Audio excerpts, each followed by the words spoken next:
मुजफ्फरनगर प्रभारी बनने के बाद राज्य मंत्री सोमेंद्र तोमर के जनपद में प्रथम आगमन पर हुआ भव्य स्वागत। राज्य में सोमेंद्र तोमर ने भाजपा की नीतियों को बताया जनहितैषी। उत्तर प्रदेश सरकार में राज्य मंत्री सोमेंद्र तोमर को उनकी कार्यशैली और कुशलता पूर्वक भाजपा की नीतियों को जन जन तक पहुंचाने की लगनशील मेहनत को दृष्टिगत रखते हुए प्रदेश सरकार ने उनको मुजफ्फरनगर के प्रभारी की जिम्मेवारी सौंपी है। मुजफ्फरनगर के प्रभारी बनाए जाने के बाद प्रथम बार सोमेंद्र तोमर आज जनपद पहुंचे। उनके जनपद पहुंचने एवं प्रभारी बनाए जाने का जनपद के पदाधिकारियों व कार्यकर्ताओं में काफी उत्साह देखने को मिला। जनपद पहुंचने पर कार्यकर्ताओं द्वारा बड़े ही उत्साह के साथ उनका स्वागत किया गया, जिसके बाद सोमेंद्र तोमर ने कार्यकर्ताओं के बीच पहुंचकर उनसे भाजपा की नीतियों को जन जन तक पहुंचाने एवं कार्यकर्ताओं की एकजुटता पर बल दिया। कार्यकर्ताओं से मिलने के बाद सोमेंद्र तोमर मीडिया से रूबरू हुए और मीडिया के सवालों के जवाब दिए। सोमेंद्र तोमर ने कहा कि मैं उत्तर प्रदेश के मुख्यमंत्री योगी आदित्यनाथ का धन्यवाद करता हूं कि उन्होंने मुझे इस काबिल समझा और मुजफ्फरनगर प्रभारी बनाकर इतनी बड़ी जिम्मेवारी सौंपी है, और मैं विश्वास दिलाता हूं जो जिम्मेवारी मुझे मिली है उसको मैं पूरी निष्ठा और समर्पित होकर निभाऊंगा। इसी के साथ उन्होंने बजट को लेकर भी कहा कि प्रधानमंत्री नरेंद्र मोदी के नेतृत्व में केंद्र की भारतीय जनता पार्टी सरकार द्वारा देश के नागरिकों को सामाजिक न्याय, समानता, सम्मान और समान अवसर उपलब्ध कराने वाला बजट है। यह दुनिया में सबसे तेज गति से देश को विकास की राह दिखाने वाला और भारत को इकोनॉमिक पावर बनाने वाला बजट है। बजट के साथ साथ सोमेंद्र तोमर ने भाजपा सरकार की जन कल्याणकारी योजनाओं के बारे में भी विस्तार से जानकारी देते हुए बताया कि सरकार ने हर वर्ग को ध्यान में रखते हुए जन कल्याणकारी योजनाएं चलाई हैं, जिनका लाभ हर वर्ग को समान रूप से मिल रहा है, चाहे वह सामान आवास विकास योजना हो या किसान सम्मान निधि हो। इसी के साथ उन्होंने आगामी चुनाव को लेकर कहा कि पिछले चुनावों की भांति इस चुनाव में भी भाजपा सरकार पूर्ण बहुमत से सरकार बनाएगी और जनता और देश की सेवा करेगी। राज्य मंत्री सोमेंद्र तोमर के मुजफ्फरनगर आगमन पर पदाधिकारी और कार्यकर्ताओं में एक अलग ही उत्साह देखने को मिला। इस अवसर पर जिला पंचायत अध्यक्ष डॉक्टर वीरपाल निरवाल, जिला अध्यक्ष विजय शुक्ला सहित पार्टी के कार्यकर्ता मौजूद रहे। आज देखते हैं कि उनमें महंगाई किस स्तर पर बढ़ी है। मुझे लगता है कि लगभग 6 गुना महंगाई वहाँ पर बढ़ी है। हमारा पड़ोसी देश पाकिस्तान, उसकी हालत सब जानते हैं।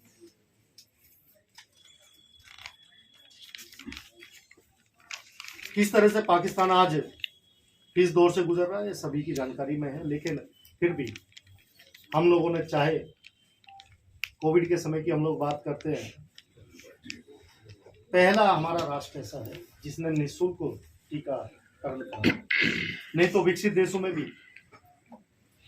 टीके लगने के पैसे दिए। मुझे ये बताते हुए खुशी है कि इस बजट में सभी वर्गों को ध्यान में रख के हम लोगों ने जो पीएम आवास योजना के लिए लगभग 66% हम लोगों ने अपने बजट में बढ़ाया है और 79,000 करोड़ रुपए प्रधानमंत्री आवास योजना में रखा हुआ है। यदि टेक्नोलॉजी की बात करें हम लोग, तो 5G सेवा देने के लिए हमारे युवाओं को भी, इंस्टीट्यूट्स में भी, जहां पर भी 5G सुविधा से हम लोग फायदा उठाएं, उसके लिए 5G की तरफ आगे बढ़ने पर भी सरकार ने ध्यान दिया है। लगभग 2.40 लाख करोड़ रुपए का 9 गुना बढ़ाकर हम लोगों ने रेलवे में हम लोग लेके गए। अडानी ग्रुप का टेंडर जो है वो कैंसिल कर दिया है। अडानी जी ने जब उनके शेयर्स गिरे तो उन्होंने कहा था कि ये जो खबरें चल रही हैं ये देश पर हमला है। तो क्या आप यूपी सरकार ने जो ये किया है इसके पीछे क्या कारण है? देखिए, बात चाहे केंद्रीय सरकार की बात करूं चाहे उत्तर प्रदेश सरकार की बात करूं, हम लोगों की प्रायोरिटी हमारा जनमानस है। सरकार जो आम व्यक्ति के लिए, हमारे देश के और प्रदेश के सम्मानित लोगों के लिए जो आवश्यक होगा वो निर्णय लेगी। किसान की आय दोगुनी वाली बात आपने बताई है, लेकिन ये पिछले मेरे ख्याल में 10 साल से चल रहा मामला किसान की आय दोगुनी। ये एक मजाक बन गया गांवों में कि आय दोगुनी होगी, कैसे हुई नहीं अभी तक। इसके मतलब क्या, इसका बेस क्या है? कैसे कह सकते नहीं, बताओ कैसे होगी दोगुनी? मैं किसान परिवार से इसलिए कह सके, सुनने मैं भी किसान। बताओ। आप गन्ने का देख जी, गन्ने की कीमत घटी, लागत जो आप लगाते थे, आज उसका उत्पादन बढ़ा या नहीं बढ़ा है गन्ने का? वो 0,238 की वजह से जो बढ़ा, वो भाजपा सरकार से पहले बन गया था।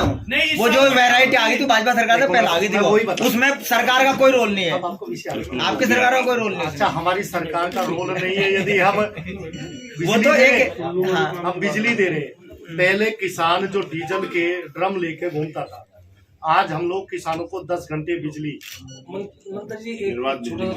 देखिए, मैं मुजफ्फरनगर के सभी सम्मानित नागरिकों का साधुवाद करते हुए उत्तर प्रदेश के यशस्वी मुख्यमंत्री पूज्य योगी आदित्यनाथ जी के द्वारा, मेरे संगठन के द्वारा मुझे जो जिम्मेदारी दी गई है, मैं पूरी ईमानदारी के साथ अपनी जिम्मेदारी का निर्वहन करूंगा और अपना जो पार्टी, हमारा एक परिवार है, सभी परिवार के सदस्यों के साथ बैठ के जहाँ कोई कमी रह गई होगी उसे दूर करने का हम लोग प्रयास करेंगे। मंत्री जी, किसानों के कई मुद्दे इस जिले में चल रहे हैं, उसको लेकर बड़े धरने भी चल रहे हैं, किसानों को संतुष्ट कैसे करेंगे? देखिए, मैं कह सकता हूं कि चौधरी चरण सिंह जी के बाद मोदी जी एकमात्र वो नेता हैं जिन्होंने किसानों के हित में, किसानों को प्राथमिकता पर लेकर, किसानों के लिए योजनाएं, सम्मान निधि, फसल बीमा योजना, ये सब लेके आने का काम किया है। तो देश के यशस्वी प्रधानमंत्री माननीय मोदी जी ने किया। अच्छा, जिले के जिला पंचायत सदस्य हैं, विपक्षी जो हैं, वो बार बार आरोप लगाते हैं कि उनके साथ भेदभाव किया जा रहा है, उन्हें काम नहीं दिया जाते। देखिए, ये तो पूरा देश जानता है कि भारतीय जनता पार्टी सबका साथ, सबका विकास और सबके विश्वास के संकल्प के साथ काम करती है। हो सकता है किसी व्यक्ति का अपना वो हो, लेकिन हम लोग सभी को साथ लेकर चलते हैं। बिजली के मीटरों का बड़ा विरोध हो रहा है, गांव में किसान विरोध कर रहे हैं, उन पर क्या कहना चाहिए? देखिए, प्रयास यही है, हम लोग एक अवेयरनेस के माध्यम से, और मैं विभाग के अपने अधिकारियों से भी यही बात कहता हूं कि सभी लोग गांव में जाके मिले लोगों से, उन्हें बताएं।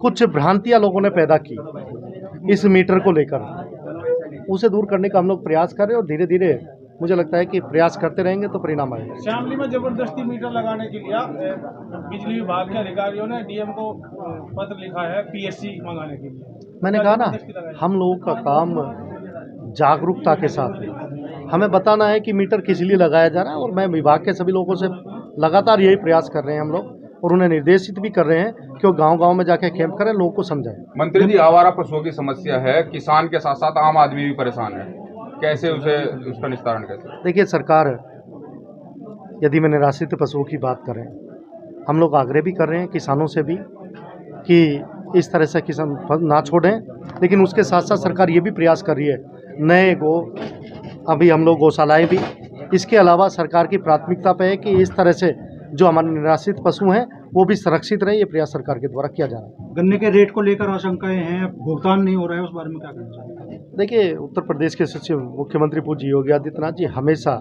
गन्ना किसान हो, चाहे आलू का किसान हो, चाहे धान का किसान हो, सभी को प्रायोरिटी पर लेकर हम काम कर रहे हैं। मुझे लगता है कि सरकार